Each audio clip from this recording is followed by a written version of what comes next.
Can you design a tax system that's flexible enough to keep out people from exploiting loopholes in the tax system?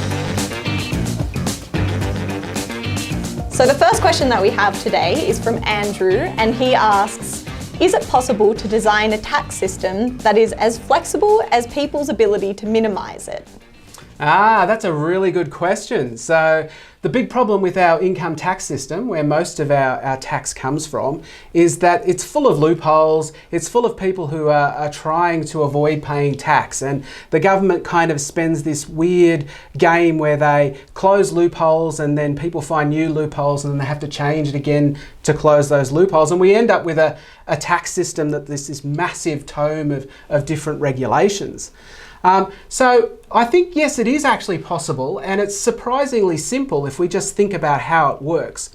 So the first important thing is there's your gross income, which is the total amount of dollars you earn in a particular year. But then there's your taxable income, which is your gross income minus all the tax deductions. And this is where it gets interesting. So there are about 50 to 70 people each year who earn a gross income, so a total amount they earn in a year of over $1 million, but they don't pay any tax at all because they reduce their taxable income down to basically zero and don't pay any tax. And it's these people that are taking the most advantage of deductions. And what we also did is the Australia Institute did some research, and we had a look at these particular people who managed to reduce their taxable income from over $1 million to zero. And we found that on average, they spend between $500,000 and $1 million managing their tax affairs. So they spend a fortune on accountants in order to come up with all these deductions in order to reduce their taxable income to zero. That's a crazy system, Matt. So how do we design a tax system that's going to get around these like creative tax accounting strategies and loopholes? Yeah, so, we need to get away from the whack-a-mole of, somebody comes up with a new tax, or the government closes tax loopholes, and then people come along and pay really smart people, really smart accountants to find new ones. And the way we can get around that is what's called the Buffett Rule, which was first devised by billionaire investor Warren Buffett in the US. And basically his idea is that you should have a minimum rate of tax, not on your taxable income, but on your gross income.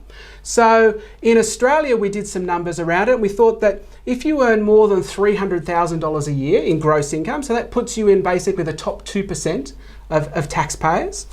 If you earn more than $300,000 a year, then you should pay a minimum of 35% on your gross income. So if you earned, say, $1 million in a year, you would have to pay at least $350,000 in tax, 35%. And if you got deductions that could reduce it more than 35%, those deductions didn't count. If you got deductions that got it down to 35%, those deductions would count, but any further deductions wouldn't.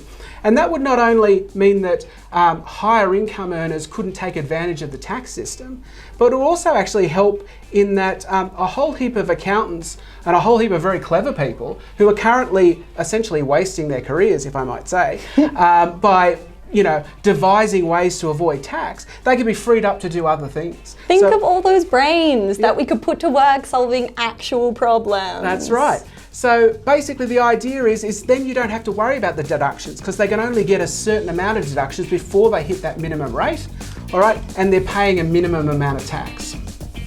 Sounds great to me. If you have a question, we'd love to hear from you.